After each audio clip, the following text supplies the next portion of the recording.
I love board games.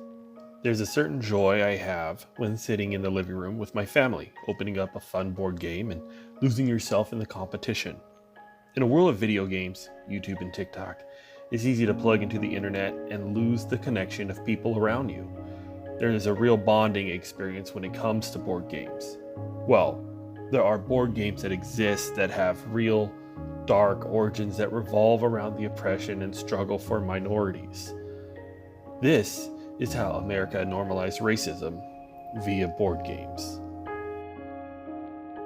Hey everybody, it's H.A.N.R back with another video. And if you like these type of videos, do me a favor, let's go ahead and hit that subscribe button and also hit that notification bell for further updates that I bring onto the channel. In Europe in 1883, a board game was invented. It involved a checkerboard, but instead of the checker pieces being directly in front of each other, they were located diagonally on the board. Also, they weren't checker pieces, they were round like marbles.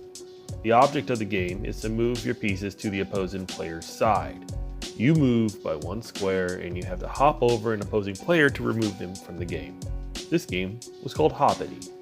But Hoppity needed an edge. So the game board was expanded to 4 corners with 4 additional areas to allow additional players. With this, the game of Halma was created.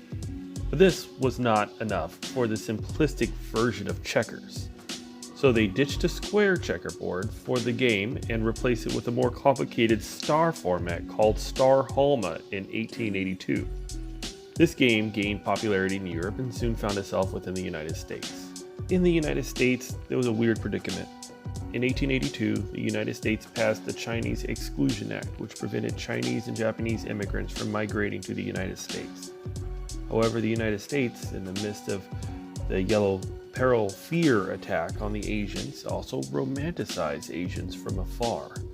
From opening King Tut's tomb to the popularity of Mahjong in 1923, Bill and Jack Pressman, also known to you from Pressman Games, the board game developers that brought you Topple and Mastermind and the Office Trivia DVD board game, took the game of Star Halma and leaned into the United States' odd love affair with Asian culture, renamed Hop Ching Checkers, and eventually renamed to Chinese Checkers, even though the game was never originated from China. In 1970, a magazine called Psychology Today included a board game in its issue. It was called Blacks and Whites, a real estate game similar to Monopoly, but with noticeable differences. Those differences stack the deck against blacks. For example, according to the rules, whites start out as the majority with $1 million to spend and are able to buy property anywhere. Blacks start out as the minority with only $10,000 to spend but cannot buy certain properties, have to draw from a separate chance deck, are banned from purchasing property in a suburban zone, and collect less money for completing a lap around the game board.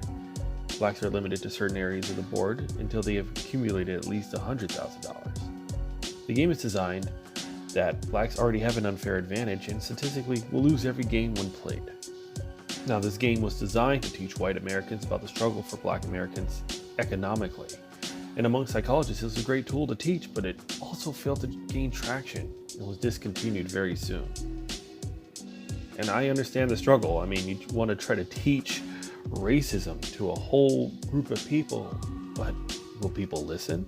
Will people want to hear the message? And will people learn? And if people aren't learning and people aren't hearing the message, then it fails. Board games will constantly change and evolve. Board games started as a family fun entertainment, but over time, there are forms that have very dark and sad remnants of racism in board games, as there will always be in all forms of media. Thank you guys so much for watching, and if you enjoyed this type of video, leave me a thumbs up, leave a comment down in the comment section below.